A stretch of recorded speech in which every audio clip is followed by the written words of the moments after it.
Il y a une catégorie d'aliments que vous ne pouvez pas louper pendant votre rééquilibrage alimentaire. Ce sont des aliments indispensables pour votre progression et malheureusement, la plupart des gens ne s'en rendent pas compte.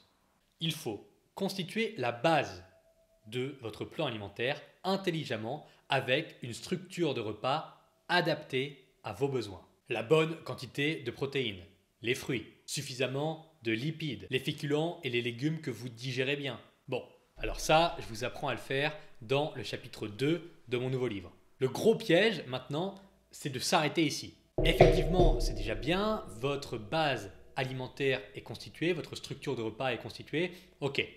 Maintenant, vous avez lu quelque part que les sardines sont riches en oméga 3. Vous n'êtes pas fan, mais bon, puisqu'apparemment c'est bien pour la santé, vous vous forcez à en manger 2 fois par semaine.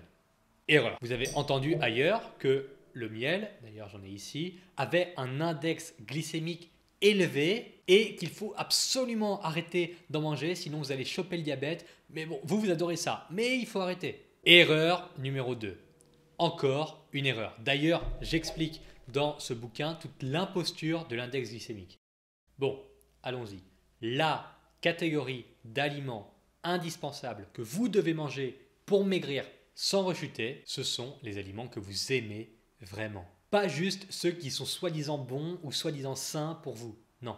Une fois que votre structure de repas est créée, et je vous rappelle que je vous explique comment le faire dans la partie 2 du bouquin, il est indispensable de personnaliser tous vos menus, tous vos repas selon vos goûts et vos envies réelles. Et ce, de A à Z pour chacun des repas que vous faites.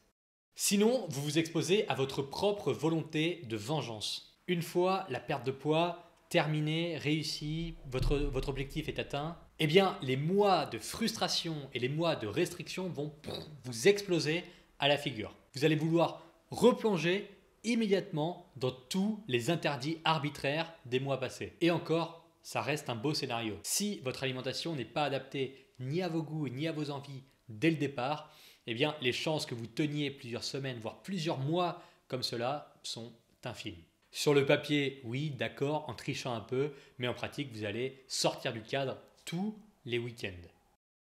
Pour maigrir sans rechuter, vous devez absolument manger ce qui vous plaît vraiment. Les sardines vous dégoûtent? C'est bon. Pour les oméga 3, il y a aussi du maquereau, du saumon par exemple. Vous adorez le miel? Eh bien, mangez du miel. Vous voulez absolument boire du vin rouge, mais l'alcool c'est pas bien? Non, buvez un verre de vin rouge à l'occasion. C'est ce que j'explique et que j'illustre dans le livre. Vous avez un exemple ici, c'est qu'il est non seulement possible, mais indispensable d'adopter une vision de long terme pour votre perte de poids, en envisageant les choses sous le prisme d'un changement définitif de mode de consommation. Pour mettre tout ça en pratique, le lien pour commander mon nouveau livre est juste en dessous de la vidéo ou dans ma bio sur Instagram.